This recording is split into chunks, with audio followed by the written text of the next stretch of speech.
Sejam bem-vindos, queridas e queridos ouvintes, a mais um episódio do nosso podcast Conversa B2B. É muito bom ter vocês em mais essa conversa aqui com a gente. Eu sou o Guilherme Esborim, moderador desse podcast e sócio-diretor da Conversa Tech. Conversa Tech é a agência 100% B2B que oferece e produz esse conteúdo, esse nosso podcast aqui. Se você, profissional de marketing B2B, está precisando de ajuda para impulsionar ou transformar o seu marketing B2B, vem conversar com a Conversa Tech, a gente certamente vai poder te ajudar. Para falar com a Conversa Tech é fácil, é só acessar o site conversa.tech, o tech com CH no final, combinado? Bom, vocês também podem encontrar o nosso podcast, o Conversa B2B, no LinkedIn, no YouTube e nas principais plataformas de áudio, tá? Além da nossa newsletter, que tem inscrição gratuita, onde você vai receber no seu e-mail os nossos melhores conteúdos. Para se inscrever é só acessar também o nosso site, conversa.tech. Pessoal, hoje nós vamos falar sobre social selling e os cuidados que você deve ter quando for colocar em prática essa estratégia que se fortaleceu bastante nos últimos anos. A gente vai dar aqui as boas práticas e as ciladas aí que você precisa evitar dentro desse mundo novo do social selling, tá? Então vamos lá, roda a vinheta que a nossa conversa de hoje vai ser muito boa.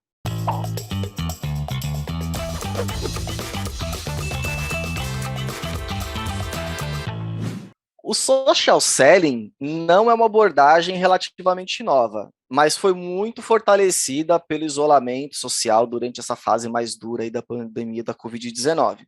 Inclusive, já vou dar uma dica para vocês, em 2020 a gente já gravou um episódio a respeito de social selling, o episódio número 8, que a gente fez com a Ana, que é a gerente de marketing do LinkedIn para a América Latina, e lá a gente falou bastante sobre o conceito, né, o que é e o que não é o social selling. Então, para você que tem menos familiaridade com esse termo, vale a pena escutar, tá?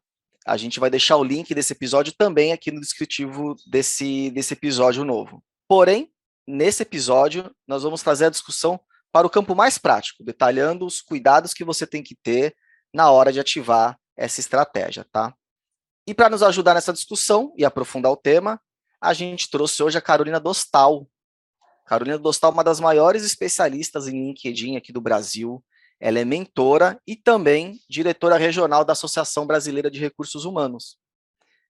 Além da Carol, a gente vai contar também com a participação do Juliano Dutini, que é sócio fundador da Conversa Tech, que tem muita experiência também nesse tema de social selling.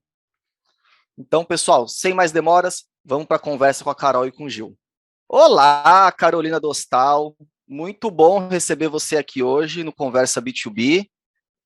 Você, que a gente fala aqui sem hesitar, que é uma das maiores especialistas em LinkedIn aqui que tem no Brasil, e que inclusive já até fizemos alguns projetos em conjunto. Então, Carol, bem-vinda ao Conversa B2B. Obrigada, é um prazer estar aqui com vocês. Maravilha, vamos conversar bastante. O Gil também está aqui hoje com a gente. Bem-vindo de volta, Gil. Bem-vindo a Carol, bem-vinda. Valeu, Gui. Esse é um tema legal, interessante, ligado ao LinkedIn, social selling, é tudo que a gente precisa aí para ajudar nossos ouvintes a terem mais ações em rede social. Muito bem, e é isso que a gente vai garantir hoje aqui na nossa conversa.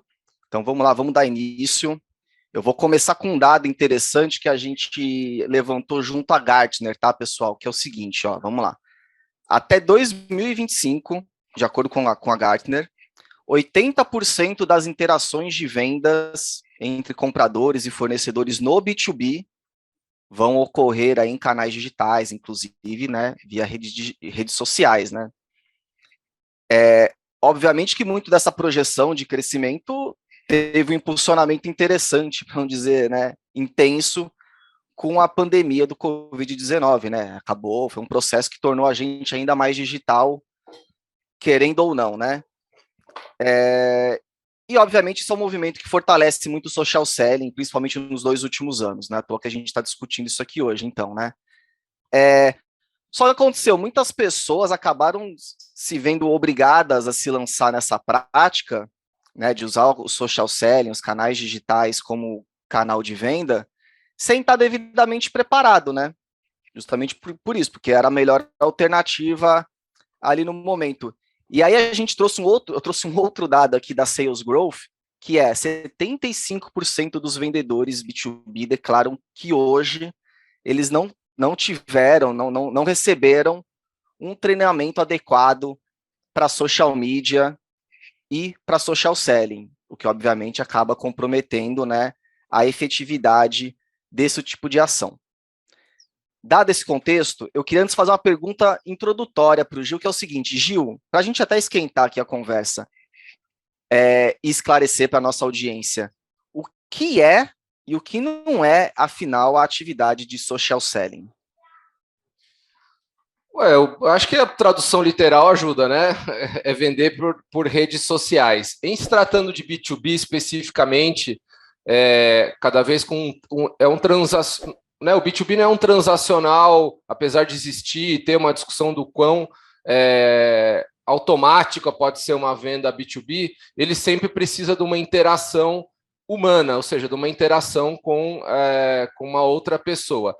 O ponto é que essa interação através, especialmente do LinkedIn, especialmente através do Sales Navigator, por exemplo, ferramentas que o LinkedIn oferece, são uma forma de você, dentro de contexto, conseguir acessar decisores, influenciadores e fazer aí o seu trabalho que antigamente era feito, né, por visitas presenciais, era feito através de telefone, né, tradicionalmente, e que os canais digitais acabam tendo essa possibilidade de ele ser muito pessoal. Então, por exemplo, eu muitas vezes uso o canal, que é o quê?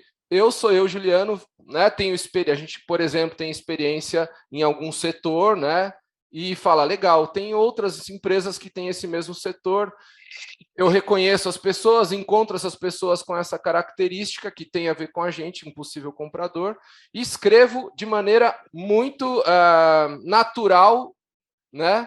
É uma conexão verdadeira. Eu realmente tenho algo a dizer para esse cara, né? Para essa pessoa, para esse profissional. Tá o meu rosto lá, tá dizendo toda a minha experiência. Ele consegue saber quem eu sou, minhas atividades anteriores, o que eu compartilho. Então, assim, é muito pessoal, apesar, pessoal não é a palavra aqui, né? Acho que tem essa discussão até para ser feita.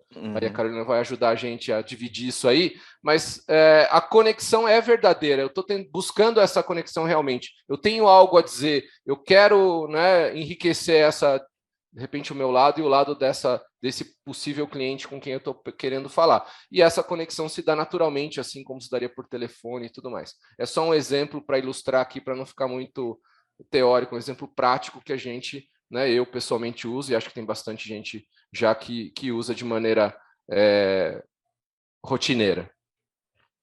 Muito bem. Carol, vou mandar uma primeira pergunta aqui para você, então. Manda. Vamos lá. Então, vamos usar a pandemia como ponto de partida do social selling, apesar dela não ser, mas de fato se intensificou muito a partir da pandemia. Então, desses 2 anos para cá, como é que você avalia essa evolução do social selling e o estado atual dele hoje? Você acha que os profissionais estão fazendo bom uso dessa ferramenta de vendas? Você acha que ainda tem muito a evoluir ou não? Que o Brasil, o profissional brasileiro, principalmente o profissional de vendas, está bastante antenado e fazendo bom uso dessa prática? Tá. Bom, então eu acho que para ilustrar isso que você está falando, eu preciso contar um pouquinho do meu primeiro acesso à palavra social selling. Foi no LinkedIn. Eu fui fazer uma visita ao LinkedIn para uma pessoa que trabalhava lá na época e acabei conhecendo o Gustavo Pagotto, que era responsável da área de Sales Solutions do LinkedIn, né? Então, para quem não sabe, o LinkedIn ele tem algumas unidades de negócio, para quem está assistindo a gente, e uma delas é Sales Solutions, que é responsável por comercializar o Sales Navigator, que o Juliano comentou agora há pouco, tá? E o Pagotto, naquela época, me falou assim, Carol, o conceito da vez aqui no LinkedIn é social selling. E me explicou. Ele falou, Carol, o social selling tem 4 pilares. Explicou o que era o social selling, que acho que mais para frente a gente até vai falar desses 4 pilares. E eu falei, nossa, que coisa interessante, né? Mas mesmo naquela época, muita gente não sabia, e muitas empresas grandes ainda não sabiam o que era o social selling, nem como utilizar. E a partir de então eu comecei a fazer uma pesquisa, estudar e seguir outras pessoas que eram daquele clusterzinho, né, do LinkedIn, que já praticavam o social selling. Era, assim, muito incipiente, era algo muito pequeno. Foi crescendo aos poucos, né? A técnica foi crescendo aos poucos, vindo a ser mais conhecida por mais pessoas. E quando chegou na pandemia, o que a gente percebeu? Que todo mundo saiu correndo, porque quem não estava preparado para o digital acabou não tendo outra saída, a não ser ir para o 100% para o digital, e acabou colocando os pés pelas mãos, por falta de conhecimento. Então, eu acho que a gente tem algumas pessoas que acham que sabem fazer social selling, mas na verdade elas não estão fazendo social selling. E claro que uma parcela, e principalmente das empresas grandes, eu vou falar, elas se especializaram cada vez mais em fazer social selling. O que eu vejo são empresas médias e pequenas que precisam de muita ajuda na construção de uma estratégia de social selling. Essa é a minha percepção. E aí, se você for pensar bem que o meio para você fazer social selling são mídias sociais, redes sociais, a pandemia favoreceu isso, porque os brasileiros começaram a passar mais tempo nas redes sociais. Então, tem um dado de 2020, também eu adoro dado, assim como você falou da Gartner lá do começo, tem um dado que diz que o brasileiro passa 3 horas e 33 minutos em rede social, 9 horas conectado na internet e 3 horas e 33 minutos só em rede social. Então, acho que daí é um grande avanço já para a gente começar a se especializar mais e mais em social selling. De fato, é onde as pessoas estão, afinal, né? Acho que é um pressuposto básico, assim, até para entender a importância e relevância disso, inclusive para a atividade de vendas, né? Uhum. Gil, tem algum complemento em relação ao cenário? O que você tem visto nos projetos, inclusive que a Conversa Tech elabora para os clientes, na própria atividade que eu sei que você faz bastante também de social selling? Eu vejo que é bem desigual o entendimento e independente de porte de empresa, assim. Não, eu acho que tem característica também, especialmente da equipe comercial, que influencia bastante só. Que aí é independente se ela é grande, pequena, média, o que quer que seja, tem a característica de adesão ao novo canal, ou facilidade de transitar e levar a conversa que ele tem, né, para todos os canais, claro que é adequada, mas é o único ponto que eu vejo, é só um comentário extra. Ô Gil, e eu não sei se vocês também perceberam, mas pessoas que sempre foram da área comercial, que, sei lá, pessoas que estão há mais de 20 anos na área comercial, e aí, de repente, você chega para conversar com essa pessoa e fala de conceito de social selling e a pessoa não sabe o que é. Isso, é sobre isso. E aí é meio complicado, porque você pensa assim, a forma de comprar mudou, então a forma de vender tem que mudar também, mas essas pessoas elas não estão preparadas. Muitas não estão preparadas e nunca ouviram falar dessa palavra na vida. Aí é preocupante. E é onde atrapalha a conexão de marketing e vendas muitas vezes, né? A gente até, né, tem aí a discussão de até onde marketing vai e onde entra vendas, porque, né, essa divisão no digital fica cada vez mais Não tem. simples, muito tênue, né? É muito tênue. Aliás, eu sou a favor, já que você entrou nessa conversa, eu sou a favor de sempre deixar as duas áreas unidas.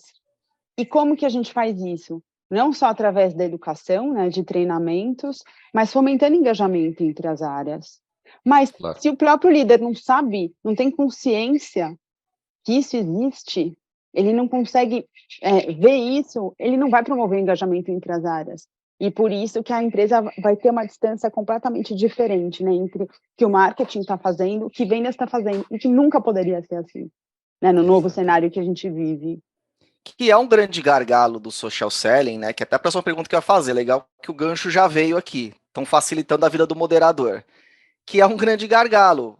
A questão de resistência da área de vendas, e tudo bem, é compreensível, a pessoa faz de um jeito há muito tempo, toda a formação profissional, né, todo o histórico ela fez a partir de um modelo de trabalho que teve algumas mudanças, mas não uma mudança tão brusca que nem essa do social selling, uma vez que ele meteu o pé na porta, de uma hora para outra tinha que fazer. Então, de fato, é um gargalo a ser trabalhado. A gente vê mesmo empresas de tecnologia que têm por característica serem early adopters, né, querer fazer primeiro esse tipo de iniciativa, mesmo nesse contexto de empresas de tecnologia, a gente vê as áreas comerciais tendo dificuldades. Pior que são áreas comerciais mais digitalizadas, né? A gente tem experiência nisso. Então, eis um gargalo. E aí minha pergunta de novo para você, Carol, o Ju pode complementar também, tendo em vista que a grande maioria do mercado está começando, entendendo, batendo cabeça, vamos ajudar a nossa audiência aqui. Como começar com o pé direito? Quais você acha que são os primeiros movimentos que uma empresa que começou ou que começou recentemente ou que quer começar? Primeiro passo ali para organizar a casa e ter um bom terreno para semear o social selling, ter uma boa colheita no curto, médio, longo prazo, enfim, de acordo com a estratégia da empresa. Tá, eu sou suspeita para falar, mas eu acho o seguinte: primeiro passo, a gente tem que dar um treinamento de conscientização desse novo cenário para a empresa. E aí eu até extrapolaria um pouco mais, eu iria além de marketing e vendas, tá? Então, assim, acho que os líderes, eles têm que estar presentes e todas as áreas que têm uma interface, né, em rede social. Depois disso, a gente precisa, por isso que eu falo que eu sou suspeita em falar, mas a gente precisa organizar esses canais. Como que essas pessoas vão se apresentar? Sendo que o princípio do social selling, primeiro, é você estabelecer a sua marca, né? A sua marca e a marca da sua empresa. Então, assim, se você não tiver esse terreno muito bem construído, né, com cimento mesmo, não areia, não castelinho de areia, você não consegue avançar para as próximas fases do social selling. Depois ter uma estratégia clara, né? Saber quem é o público, quem é a sua persona ideal. E aí, de novo, quem tem que sentar é marketing e vendas. Esses dois têm que achar o ICP, né? O Ideal Customer. Porque senão, toda a outra fase, a terceira fase do social selling vai dar errado, que é interagir oferecendo insights. E interagir oferecendo insights tem uma questão também, porque todo mundo pensa assim, então eu só tenho que produzir conteúdo específico para o meu cliente ideal. Mas não é só isso. Interagir oferecendo insights significa que você também tem que interagir com os seus clientes, ou seja, curtir, comentar, compartilhar e fazer com que eles se sintam super bem. E aí eu sempre falo de Dale Carnegie, né? Como fazer amigos e influenciar pessoas, porque eu acho que é o livro mais perfeito, assim, para você conseguir aproximar pessoas. E, por fim, aí sim você vai criar relacionamentos com essas pessoas e a gente fala que a consequência disso é a venda. E aí também, isso que mudou. Porque as pessoas, elas não têm ideia, elas acham que social selling é vender na rede social. E social selling não é vender na rede social. É construir relacionamento. E a consequência disso é a venda. Então, o primeiro passo é treinamento de conscientização. Você tem que mudar a cultura. Para depois você colocar na prática a sua estratégia fase por fase. Muito bem, é o famoso começar com o pé direito. A gente sabe que se não tivesse treinamento, adequar o nível de conhecimento, adequar o engajamento, não adianta. Nada, nenhum esforço vai rodar. Não é mesmo, Gil? O que você acha também dessa questão de começar com o pé direito? Alguma dica, algum caminho aí que vale a pena comentar? Acho que a Carol passou aí, é isso. Acho que tem o dever de casa. Na verdade, quando a gente fala de CP, é anterior a tudo isso, né? É um trabalho que direciona os esforços inteiros da empresa, né? E não seria diferente aqui né? Se você tem uma estratégia de IBM, se você tem uma estratégia de inbound, se você tem uma estratégia qualquer delas, você precisa definir esse ICP e a partir dele criar as pontes de relacionamento. Aqui a gente está falando de uma das pontes que é criar esse relacionamento através de rede social até chegar na venda. Eu acho que esse é o caminho. Muito legal. Aí uma outra dúvida que é bastante recorrente, que a gente também pode ajudar a nossa audiência, é essa questão de processos, responsabilidades. A gente já falou aqui um pouco de marketing e vendas, mas de maneira mais prática, na visão de vocês, aí pode começar você, Carol, dando tua visão, como é que você acha que é obviamente que sempre vai ter casos específicos dentro de empresas, a depender do porte da empresa, a estrutura, tamanho de equipe. Mas vamos pensar em boas práticas aqui, tá? Qual que você acha, Carol, que seria uma boa distribuição de tarefas dentro de uma atividade, aí dentro da ativação de social selling, pensando em todas as frentes? Tá, legal. Bom, boa essa pergunta. E você mesmo já respondeu no começo, falando assim, depende da estrutura de cada uma das empresas. Eu vou falar de empresas pequenas e médias, porque acho que elas sempre são as mais carentes e as que têm menos condições, talvez, de ter uma estrutura muito completa e tal. A gente se pega em algumas questões, né? Primeiro, essa parte de treinamento. Eu, com certeza, buscaria alguém de fora para treinar essas pessoas, para trazer cases, para mostrar o que foi feito, o que fizeram em outras empresas e que funcionou. Então, primeira parte, treinamento, e de preferência alguém de fora da empresa, tá? Depois, a gente vem para marketing e vendas, sentar para criar estratégia e criar o ICP, e o Juliano tem razão, porque daí o ICP vem até antes de você preencher um perfil no LinkedIn. Porque quando você vai preencher o seu perfil no LinkedIn, você já tem que pensar no seu cliente. O olhar é sempre para fora. Depois disso, a gente vai para as campanhas de brand awareness, né, de awareness mesmo. E aí o marketing, a comunicação, eles têm que criar condições para isso.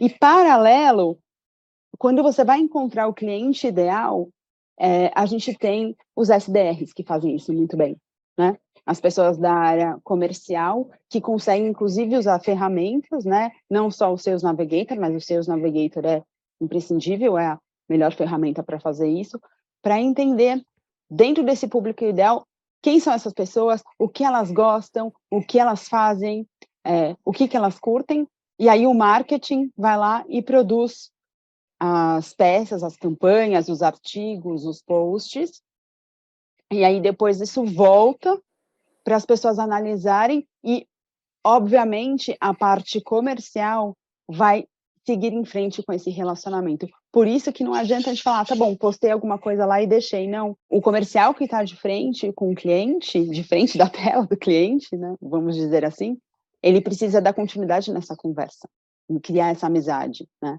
humanizar as relações, ter mais empatia, e aí a consequência disso se a venda. Então, eu separaria assim, mas lógico que isso não está escrito em pedra, tá? Exatamente. Gil, e pensando num contexto, a Carol falou muito pensando em pequenas e médias empresas, aí extrapolando aqui para grandes empresas, você vê muita diferença dessa visão da Carol, né, desses processos e etapas? Você acha que numa de empresa tende a mudar muito ou não? O roteiro é mais ou menos parecido, só muda mais ali o contexto? Eu acho que é só contexto. Não tem muito, não tem dois jeitos de fazer. O problema sempre é a adequação, que a Carol falou.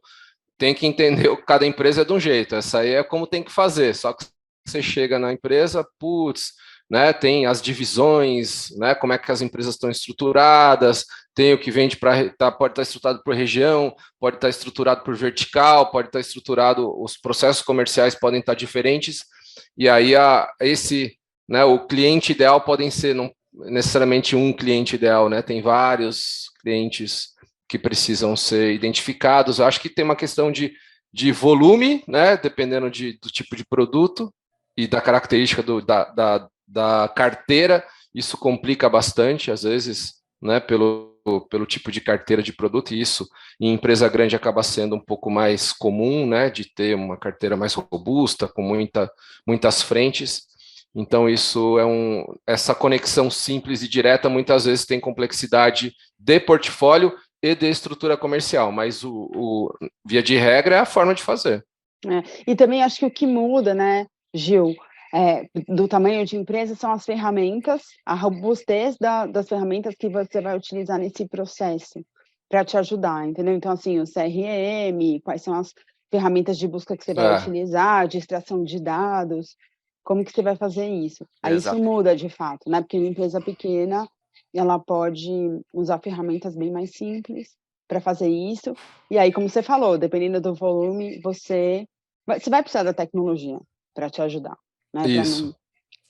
Tem um outro fator que eu também acho que acaba impactando no contexto de empresa grande, que é o tamanho da equipe. Então, eventualmente, numa empresa grande, você tem uma equipe comercial maior que você vai querer que eles façam essa atividade. Aí o desafio de engajamento aumenta. porque tu tem que engajar um maior número de pessoas, né? Então aí a atenção é redobrada. Obviamente que é mais fácil, em tese, você engajar um menor número de pessoas do que você ter uma equipe maior para, né, garantir engajamento, garantir ali, a cadência adequada junto a esse tipo de atividade. E a gente cai sempre na cultura, né? Em trabalhar a cultura, não tem jeito. Engajar a pessoa, trabalhar a cultura, trabalhar propósito, e aí vai um passo antes ainda, né? Perfeito, exatamente.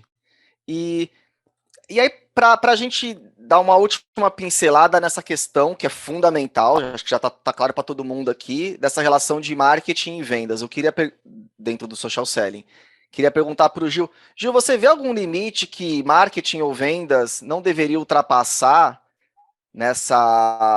no desenvolver de um social selling? Alguma coisa, ó, marketing, não faça isso, vendas, não faça isso, deixa que o marketing faça, e vice-versa, ou o caminho é dar as mãos e muita colaboração desde o momento zero aí? Eu acho que o limite vai depender de cada área e de cada empresa. O que é importante dizer é que eu acho que a palavra é qual é o seu compromisso nisso aqui. Então, eu vou dar um exemplo do que acontece corriqueiramente com a gente. A gente, né, implanta projetos, especialmente atualmente de ABM, de Account Based Marketing, do qual social selling é um item importante dentro da estratégia de abordagem, especialmente na construção desse relacionamento, compartilhando informações relevantes, construir isso para eventualmente conseguir uma reunião. Normalmente essa base de clientes é exatamente a base de clientes que não tem nenhum relacionamento com a empresa, então é a base mais distante, vamos chamar assim. E o que a gente vê é que na hora de uma ação desse tipo, a priorização se dá pelas ditas frutas mais baixas, ou seja, quando a gente vai rodar um programa desse, a área comercial, por instinto, ou sair lá, sabe-se lá por quê, acaba indo na onde conhece e não vai para esse grupo de empresas que aí fica, né, a discussão de será que é por conta da abordagem pela ferramenta, que acaba sendo pelo LinkedIn, pelo Sales Navigator, será que ele não se sente confortável, será que ele não conhece? Tem uma série de perguntas. O fato é que mesmo que você tenha eliminado tudo isso com treinamento, feito todo o roteiro para capacitar todo mundo, tem a parte do dia a dia, que é o seguinte, as áreas têm que dizer, cara, eu vou conseguir dar conta de fazer. Porque o que a gente vê é, muitas vezes, até uma implantação bem feita, e fala, cara, você vai fazer o social selling? Fala, eu vou, distribui em 10 vendedores, todo mundo está comprometido, todo mundo vai fazer. Cara, não vai fazer todo mundo, entendeu? Na prática, isso nunca se comprovou verdade. Vai ter uma quantidade muito inferior dos 10 que vai fazer e os outros 8, 9 que não vão fazer. E vão ter, cara, todas as desculpas verdadeiras. Não tem nenhuma desculpa que seja falsa. O cara fala, cara, não, ó, não quis. Não é porque não quer, é porque talvez dimensiona errado, ou porque está entusiasmado e quer fazer tal. Então, assim, o primeiro ponto que eu acho é assumir realmente o que você vai fazer e o que não. Por quê? Marketing sim pode assumir um pouco mais, vendas, né? Um passo a mais, pode concentrar num grupo menor de vendedores, pode ser SDRs, como já comentou a Carol. Pega 2 SDRs, concentra neles, porque o importante é dar ritmo, o importante é conseguir fazer isso cotidianamente e acho que a Carol pode até dizer isso melhor, mas com a frequência adequada. Porque Gil, não adianta. Sabe o que eu acho também que acontece? Assim, marketing e vendas, eles devem andar de mãos dadas e juntos. Porém, a gente sabe que, geralmente, quem é que ganha mais? Quem fecha a venda. Então, as empresas elas precisam mudar a estrutura de remuneração também, para incentivar esses profissionais, para eles andarem juntos de fato. E isso também tem a ver com a remuneração. Então, você ajustando a remuneração já é um passo que vai te ajudar a fazer essa dupla aí, marketing e vendas, andar de mãos dadas e melhor, e mais longe. Sem dúvida, até porque agora, né, as métricas, fica muito mais fácil medir a influência de marketing. Eu trabalhei em empresa, enfim, sempre em área de marketing e convivi com essa situação em que existe ou há um entendimento muitas vezes, enfim, pelo menos nas empresas que eu trabalhei, não acredito que seja isso uma regra, mas de que vendas gera mais valor, né, ao processo, porque é isso, é o cara que fecha a venda realmente. Eu acho que isso é um tema assim. E normalmente essa pode ser uma desculpa usada, dizendo, cara, eu preciso bater minha meta, então eu vou nesses caras aqui, que eu já tenho relacionamento, não vou acionar esses caras. Então, essa roda nunca muda, né? Você não consegue ampliar aí a tua rede, que é uma das frentes que o social selling ajuda a fazer. Dito isso, só para deixar claro, existem soluções. A Conversa Tech, por exemplo, ao se deparar com essa situação, passou também a fazer essas ativações no social selling centralizadas aqui com a gente. Tem ferramentas e tal, a gente consegue, com os perfis definidos dos vendedores, auxiliá-los ou fazer, né, de uma maneira um pouco mais controlada por nós, essas ativações, e aí as respostas os vendedores se apropriam. Mas os contatos ditos iniciais, a gente ajuda nos disparos e tudo mais. Claro que tudo isso coordenado, combinado, aprovado e muito cuidadosamente feito, porque no final tem essa questão de a gente estar operando em nome de alguém, né? Nossa, e é muito engraçado isso que você está falando, porque agora eu estou lembrando, né? Liga uma pessoa aqui, uma empresa médio porte, né? Queria falar comigo, e aí o diretor de vendas, ele queria melhorar o LinkedIn dele, né? Que é a minha grande especialidade. E aí a secretária dele falou o seguinte, só que ele não tem LinkedIn. Aí eu falei, tá, como você quer fazer? Não, ele quer que eu faça as interações, a secretária. E aí tem um conceito em social selling que a gente fala, né, que semelhante atrai semelhante. Então, até quando você vai fazer a venda, você precisa conversar com uma pessoa que vai olhar para você e vai falar, putz, essa pessoa passa por aquilo que eu passo, ela entende o que eu preciso, ela entende do meu produto, do meu serviço, ela é expert nisso. Então, não existe muito terceirizar. Não existe isso de terceirizar. Você terceiriza algumas coisas, como isso que você falou, você prepara o campo para a pessoa, isso é ser inteligente.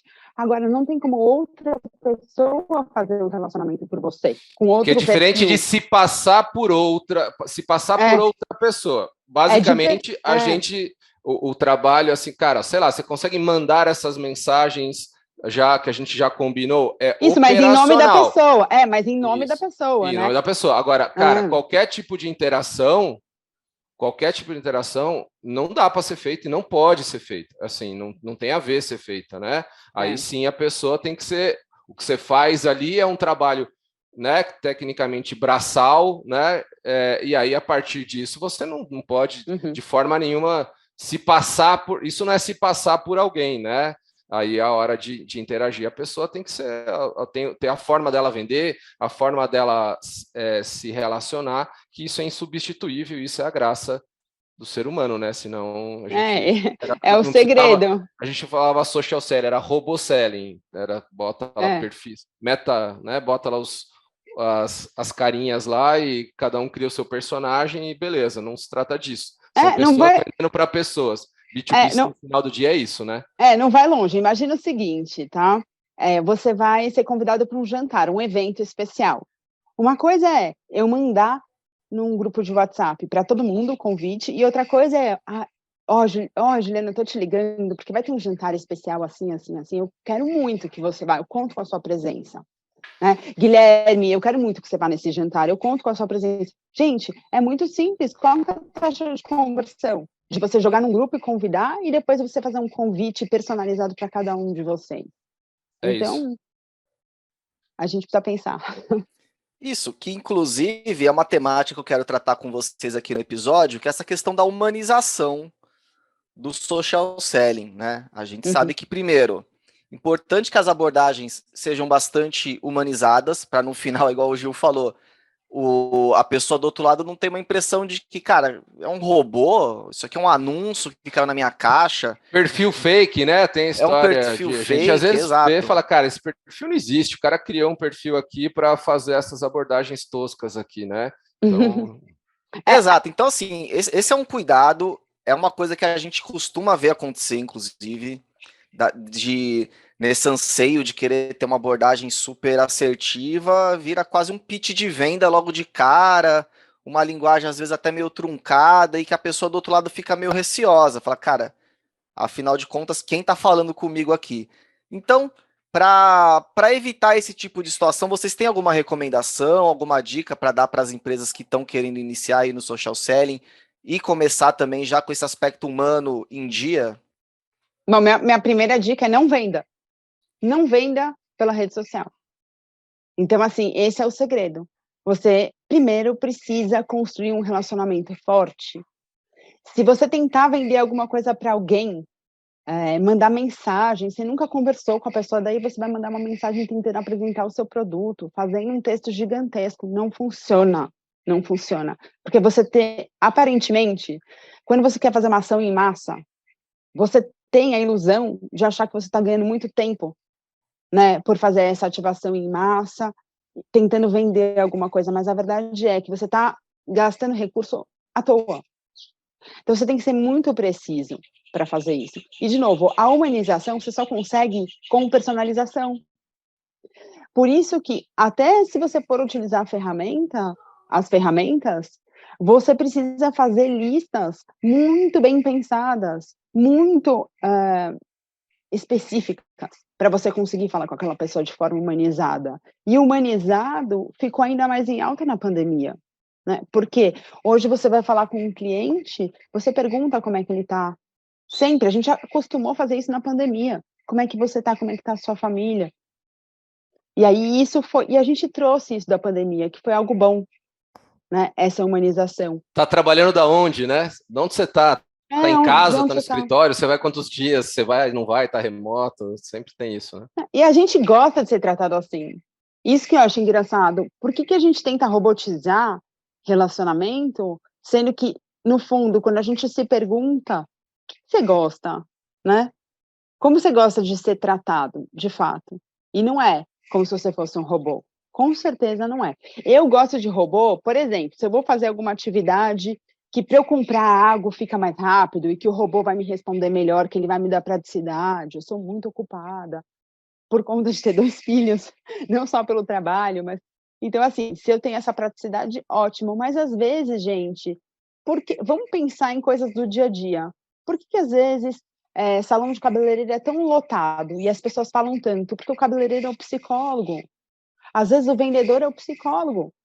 Então, assim, tem essas questões humanas que a gente precisa pensar e lembrar antes de fazer uma venda. Não é conversinha furada, essa conversinha de quebra-gelo que sempre existiu entre vendedor e comprador. Isso continua sendo válido, sim, porque às vezes a pessoa não vai comprar o melhor produto, o melhor serviço, mas ela vai comprar daquela pessoa porque ela confia, porque ela gosta, porque ela acredita e porque ela compartilha dos mesmos propósitos que aquela pessoa e que a empresa daquela pessoa.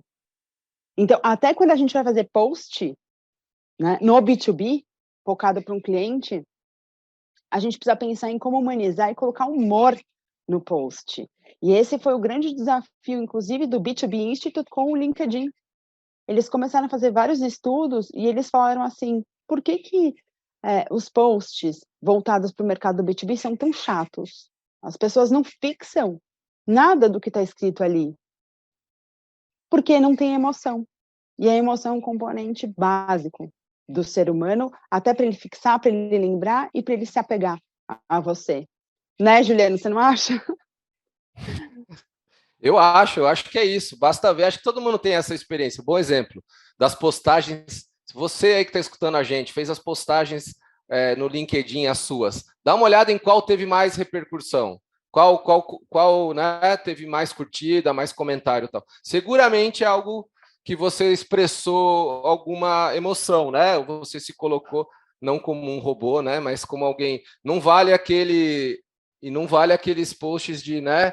Orgulho de pertencer com a foto tal. Tem que ser algo que realmente tenha trazido algo, coisa pessoal tua, algo que realmente você, de alguma maneira, até se expõe, né?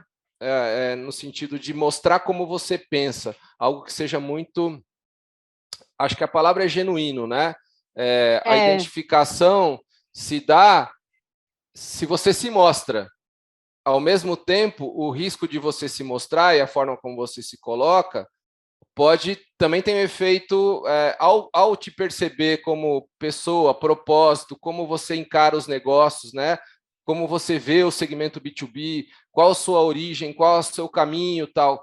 Você sempre carrega isso em cada frase, né? A sua abordagem, se você for, claro, se você não se esconder, se você quiser ser realmente original, vamos chamar assim, afinal, ninguém é igual a ninguém. Isso gera empatia, gera as pessoas se aproximarem, mas também tem gente que vai te identificar e vai falar, não gosto dessa pessoa, né? Porque é natural da vida e do ser humano, e na rede social e nos negócios não é diferente. Então, assim, acho que sempre, e eu falo isso e me escuto, né? Porque isso também serve para mim.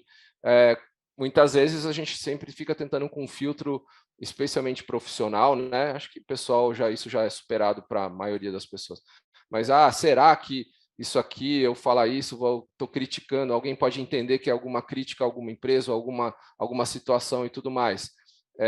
Mas as pessoas se identificam, o fato eu posso falar as coisas. Então, esse ponto, falando das coisas que eu publico ou que eu falo, seguramente são da minha jornada, né, como eu cheguei até aqui, como eu encaro o segmento B2B, por que a gente trabalha nesse segmento, por que a Conversa Tech nasceu e para que ela... Quando a gente trata de assuntos relacionados a propósito, que é o que você mencionou, e decisões pessoais, né, caminhos pessoais, quando eu tinha cabelo, bota uma foto com cabelo, tem curtida pra caramba, incrível. Não sei qual que é a relação, né? Vocês que não só escutam vão ter que ver o vídeo para saber. E no perfil do Gil você vai poder ver ele de cabelo. É o post que ele fez, né, Gil? Acessa lá. Bombou. É verdade isso. É verdade, não é piada. Isso existe. Não, ele falou, vamos ver se ele vai citar o post dele. E ele citou aqui indiretamente. Esse post existe, pessoal. Tá lá no perfil do Gil, no Instagram. Quero ver. LinkedIn, desculpa. Procure com cabelo. Tem lá. Vou procurar.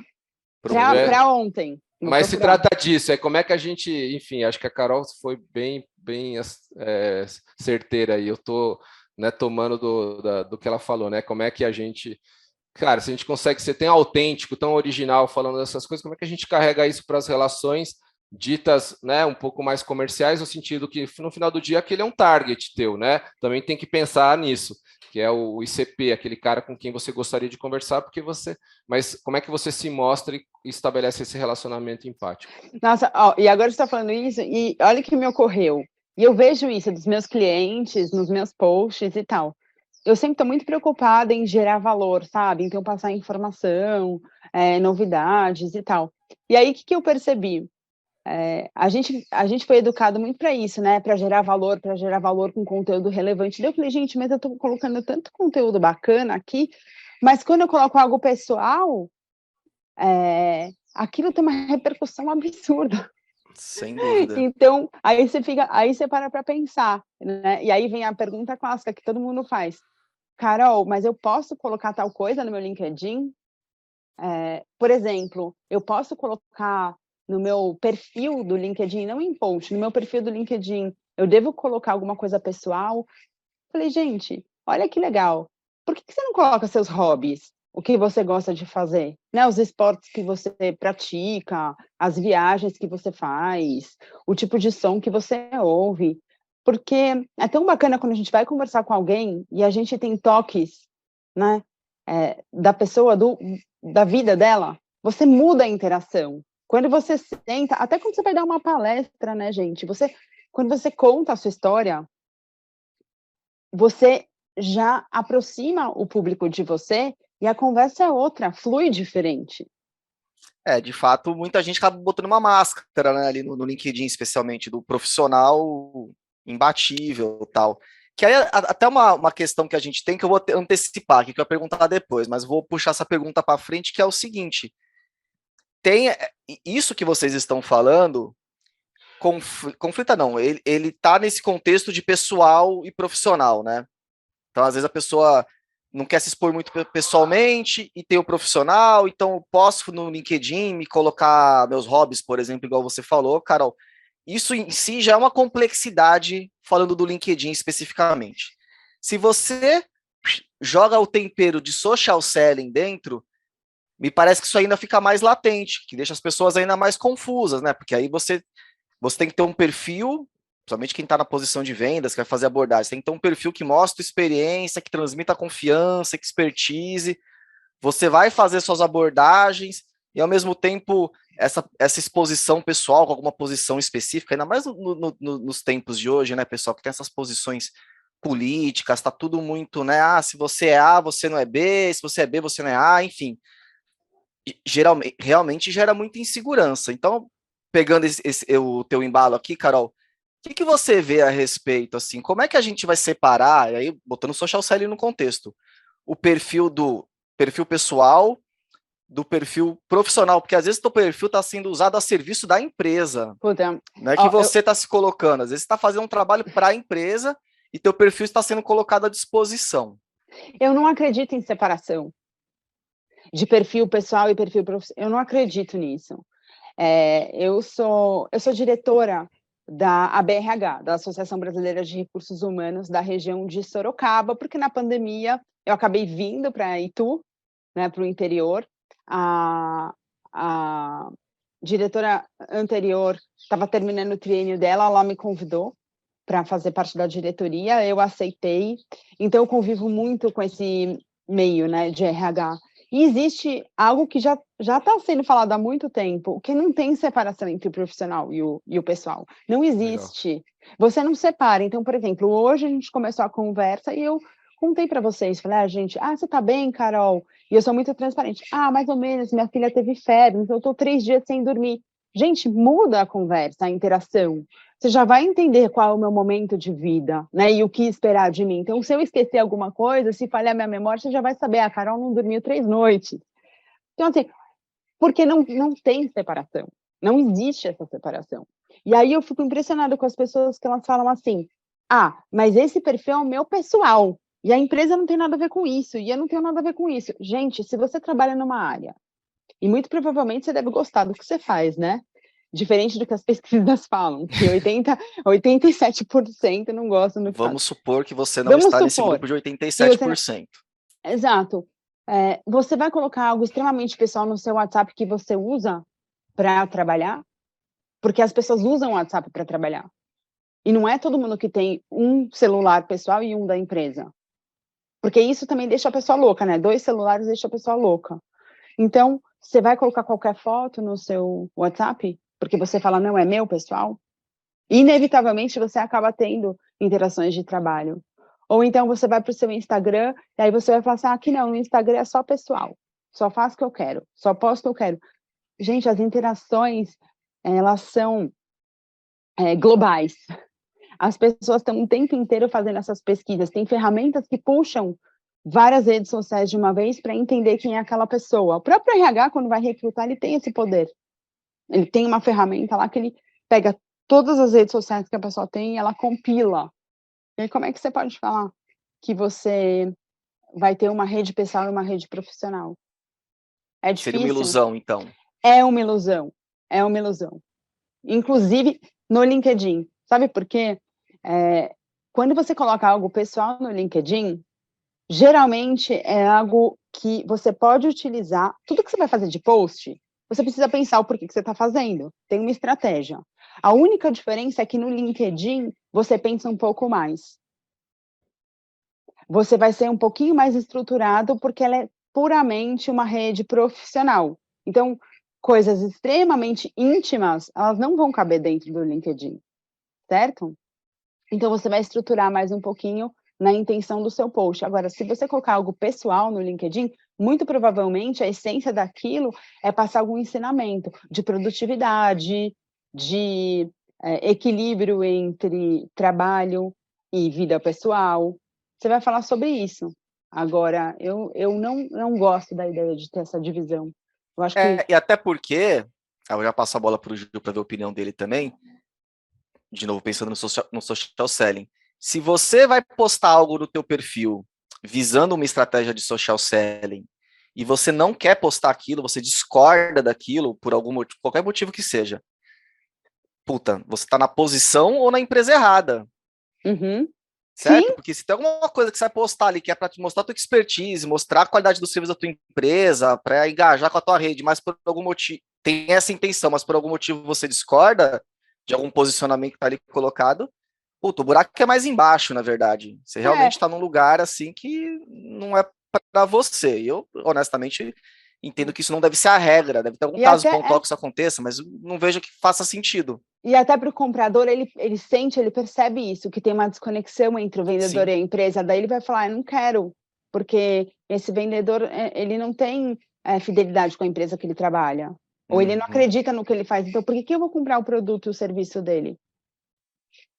Então fica isso. Agora, quando a gente fala de política, que acho que foi isso que você também falou, né? Que está no A pessoa, contexto do né? se posicionar e tal, né? Ainda mais nos tempos atuais aqui no Brasil. Eu escrevi um artigo para a Época Negócios que eu falo sobre isso, porque o que acontece? Eu acho que a gente não está num país com maturidade política para isso. Porque, teoricamente, a política ela faz parte e ela afeta todo mundo, e afeta os negócios, sim. E tudo que afeta os negócios, em teoria, a gente poderia debater, compartilhar. Só que eu, Carolina, não acho que a gente tem maturidade para isso. Então, eu prefiro não colocar. Tá? E eu acho que é muito perigoso você fazer posicionamento político, apesar de que, como eu falei antes, a política ela interfere sim nos negócios. Ela é um componente dos negócios. Mas eu prefiro não comentar e recomendo que não comente também, porque a gente está num mundo polarizado e num país mais polarizado ainda. De fato, é um vespeiro.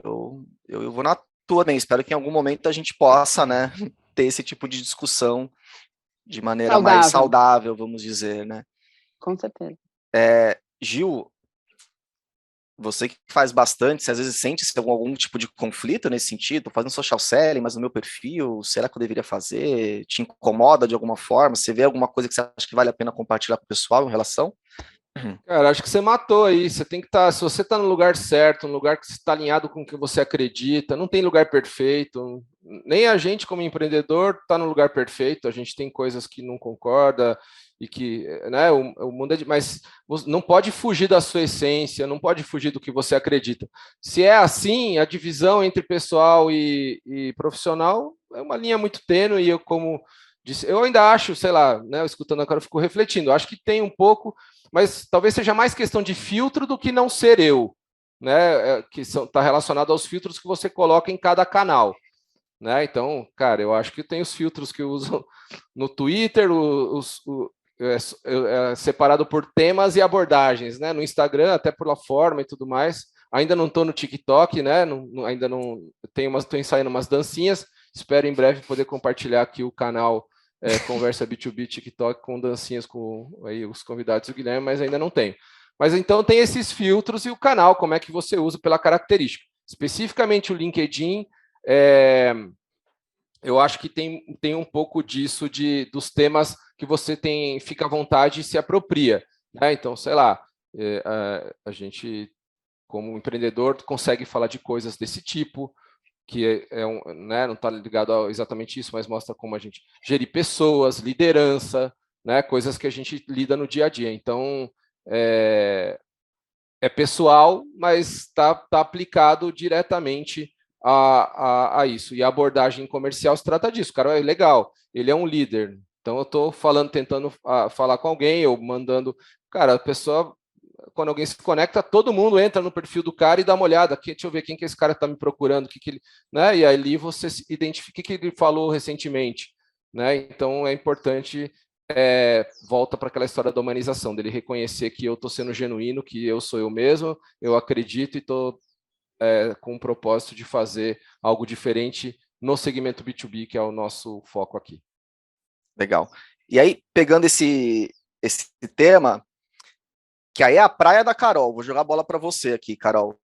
Tem essa questão do humano tal, e mais do que fazer ativações ou abordagens, gerar relacionamento, inclusive dentro das redes sociais, do LinkedIn, que a gente está falando bastante aqui, a pessoa que vai fazer esse papel de ativação, vamos dizer assim, dentro do social selling, ela tem que ter uma série de cuidados com o perfil dela, né? A gente está falando aqui de postagens e tal, então dentro desse contexto tem uma série de boas práticas. Carol, sei que você tem curso, mentoria, ajuda uma série de profissionais, empresas a respeito. Não vou pedir para você dar o teu curso aqui, mas de maneira geral, o que você acha legal compartilhar em termos de boas práticas na hora de você construir tua presença ali no LinkedIn? Nossa, quando a gente fala de estratégia de social selling, e eu gosto muito, muito, muito, muito dessa estratégia, eu fico pensando assim, eu como comprador na B2B, o que eu gostaria de ver num vendedor? Acho que, em primeiro lugar, é credibilidade. As pessoas, elas querem se sentir seguras com quem elas estão falando. Então, assim, credibilidade em primeiro lugar. Então, para você construir um perfil de credibilidade, a gente vai desde a foto, né, até o banner, o título, mas a gente vai analisar tudo. A gente vai querer entender quem é aquela pessoa, o que ela já fez, então a gente vai buscar por provas sociais, que a gente chama. E quais maneiras da gente encontrar provas sociais? Poxa, ele falou que ele trabalhou nessa empresa, que ele atendeu esse cliente. E aí, se eu fizer uma pesquisa, eu vou ver que realmente ele fez isso. Daí ele falou que ele, por exemplo, deu uma palestra nos Estados Unidos, tem uma foto da pessoa lá dando uma palestra falando sobre aquele assunto. Quer dizer, então eu tenho imagens que vão ajudar a construir aquela credibilidade, eu tenho textos que vão ajudar a construir aquela credibilidade, cases e exemplos. Então eu tenho provas sociais, eu fico mais confortável. Poxa, realmente essa pessoa deve entender do que ela está falando. E o vendedor, ele precisa mostrar também que ele o tempo inteiro está se atualizando naquilo que ele está fazendo. E aí a gente consegue ver informação acadêmica, em cursos, e até nos posts que ele faz mesmo. Então, até um post que você fala assim, putz, não teve muito engajamento esse post, mas de repente teve um monte de views. Eu, como compradora, estou vendo que aquele vendedor está lá, ele está num congresso, ele está estudando. Eu posso, às vezes, assim, para mim, aquilo não vai fazer diferença em engajar, mas só de eu ter visto, eu já fico com aquela coisa na minha cabeça, aquela imagem, e falo, putz, esse cara estuda, esse cara é bom no que ele faz. Então, fazer o perfil a partir do ponto de vista do cliente, e não só seu. E tem que ficar claro para o cliente 3 coisas básicas que eu sempre falo. Quem é você, o que você faz e como você pode ajudar. Tendo essas 3 perguntas respondidas no seu perfil, e provas sociais, através de imagens, através de recomendações das pessoas, e cases, pronto, você está feito. Mas você tem que ter esses cuidados. Muito bem, dicas valiosas. Gil, e boas práticas que você costuma colocar, até quando você olha o teu perfil, nos projetos que a gente faz aqui na Conversa Tech também, tem algo a adicionar ao que a Carol comentou aqui? Cara, o que a Carol comenta parece simples, né? Mas na prática sempre o simples é o mais difícil de fazer. Não, né? Podemos explorar isso, dar um podcast explorar isso. Por que o simples é tão difícil de fazer?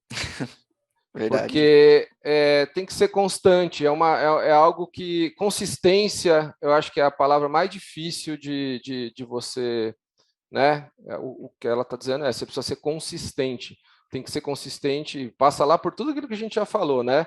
Desde quem você é tal. E aí, esses 3 itens ficarem de maneira muito claras no seu perfil. Claro que a parte, né, de trocar fotos, isso tudo é a parte mais fácil, mas a atividade, né, garantir essa atividade requer, por exemplo, você pode ter ido né, fazer algum curso, você pode ter tido um monte de esforço pessoal, só que você esquece, entre aspas, de compartilhar, né, um conteúdo que você produziu ou coisa do gênero. Isso eu me pego muitas vezes, né, no dia a dia, falo, cara, pô, a gente tem o podcast, tem vídeo, né? Acho que, não sei, fiquei até curioso de se a Carol tem alguma visão sobre o vídeo no LinkedIn, especificamente, o quanto isso ajuda, né?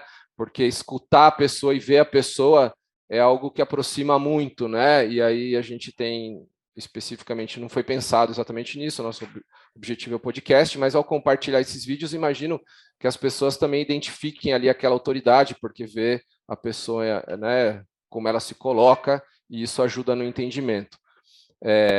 Mas é isso, é a consistência, conseguir, né, ter essa postura frente à sua rede social de que é você, né? Ela tem que tá ali mostrando, né, nem escondendo, nem, né, e você ter essa ideia na cabeça. É isso mesmo, Ju. Não é simples, tanto é que por isso que eu acho que eu tenho trabalho, porque Pois é. na hora de executar, as pessoas ou elas não têm coragem de mostrar tudo que elas fizeram, ou elas não sabem estruturar, ou elas têm dificuldade com a ferramenta, então tem algumas coisas que são mais complicadas, e assim, dúvidas frequentes Carol, isso eu posso colocar? Isso é para LinkedIn? As pessoas têm meio medo do LinkedIn, né? Muito engraçado. Não, mas isso eu posso colocar no LinkedIn? Mas o que você acha? E o que as outras pessoas estão fazendo? E aí eu sou de uma linha, assim, em ver menos do que os outros pares estão fazendo, mas eu sempre prezo por autenticidade. Eu acho que cada um é único dentro do LinkedIn. E essa é a graça. Quando a gente estava falando de humanização, é por isso. Tem que ter o linguajar da pessoa, tem que ter o tom de voz da pessoa, tem que ser a pessoa. Não é porque o outro par está fazendo isso. Atendi vários CEOs, gente, vários. E aí eles falam assim para mim, eles têm tanto medo de errar, eles são tão dentro daquele quadrado que eles falam assim, mas o que os outros estão fazendo? Aquele CEO colocou daquele jeito, mas de repente, Carol, você me indicou fazer diferente, então eu estou errado. Calma, não é bem por aí, né? A receita de bolo é uma receita que vale para cada um. Tem que personalizar. Social selling é sobre personalização. Muito bem. Pessoal, aula, hein? Espero que esteja todo mundo anotando, que tem bastante dica aqui, mas também toda aula tem um fim, e a gente está chegando na reta final do nosso episódio. Mas antes, eu quero fazer, como a gente sempre faz aqui, uma última pergunta para a Carol e para o Gil, que é a seguinte: dica final, uma, tá? Não pode ser lista. Carol, tua dica final para quem está numa pequena, média ou grande empresa e está olhando para o social selling e falando, isso é para mim. O que você tem a dizer para essa pessoa? Bom, em primeiro lugar, uma coisa que eu faço e adoro é mentoria. Então, se você é o líder dessa empresa que vai participar dessa implantação, dessa integração, busca um mentor na área de social selling para te ajudar, para falar quais são os pontos básicos. Tem um planejamento antes de colocar a mão na massa. Nunca saia colocando a mão na massa, porque daí você pode colocar os pés pelas mãos, você pode gastar mais, você pode perder recursos. Então, assim, busque uma mentoria para te ajudar a fazer o planejamento e depois, sim, vá colocar a mão na massa. Com consistência, né, Juliano? Isso. Porque se não tem o plano, não tem consistência. Esse está diretamente ligado. Cara, eu diria, então, já aproveita. Eu diria que acho que tem um pouco disso, né? A gente falou até do cara avaliar se ele está na empresa certa, né? Mas enfim. Esse episódio realmente. Mas Juliano, você tem razão. Esse episódio realmente foi lá nas entranhas, né? Porque é isso, vender é ser você mesmo, né? Assim, o bom vendedor é o que consegue, claro, tem a técnica, né? Tem um pouco de técnica, sem dúvida, mas especialmente aqui, se tratando de social selling, as interações são muitas antes de uma reunião presencial, né? Eventualmente, ou até remota, tal. Você precisa construir essa ponte. E eu diria isso, né? Você primeiro se preocupar com você, como é que você se coloca dentro da rede social como vendedor, né? Ter essa capacidade e realmente buscar ajuda para um planejamento que pode ser você, né, preocupado mais com você, ou cobrar da empresa, né? Se você, né, um vendedor está escutando a gente, ou cobrar para que tenha um plano, porque assim, para ser ativo no LinkedIn, você precisa de conteúdo, né? Tem o seu conteúdo próprio e tem o conteúdo que a própria empresa, a gente falou acho que pouco disso, a empresa também tem que ter um perfil adequado no LinkedIn, o perfil institucional da empresa tem que ser um perfil adequado, ele tem que ter uma rotina de produção de conteúdo que te ajude também a falar, cara, ó, você viu isso que, né, tá no perfil lá da nossa empresa, dá uma olhada nesse último podcast que a gente gravou, acho que vale a pena, olha esse recorte, né? E, claro, também tem a sua visão sobre o mercado, o que você leu, o que você está aprendendo, que não necessariamente é coisa que a empresa vai te fornecer. Mas, se você tiver uma rotina e conseguir alinhar isso para que você garanta a consistência das suas abordagens, a consistência do seu perfil, eu acho que esse é o caminho. Então, eu acho que ter a empresa te suportando, você se desenvolver nisso também como um skill, né, buscar essa mentoria, enfim, se ver nessa situação e, cara, planejar junto com a empresa aí, ter um plano de conteúdo, ter um plano de abordagem, né, que ajude a construir esse relacionamento. Antes disso, não venda. E olha, o Juliano falou uma coisa muito interessante, ele falou da página da empresa, e tem tudo a ver, porque a gente sabe que a página da empresa não faz verão sozinha, né? Ela precisa das pessoas falando. Tem uma pesquisa que diz o seguinte, que é da Nielsen, do LinkedIn e Hootsuite, que fala que as pessoas acreditam em pessoas e não mais nas marcas. Por isso da importância de você ter advogados da sua marca, tanto clientes quanto os próprios colaboradores, para você poder exponencializar o poder da tua marca. Então, a página da empresa, ela é importante, mas ela sozinha ela não faz nada.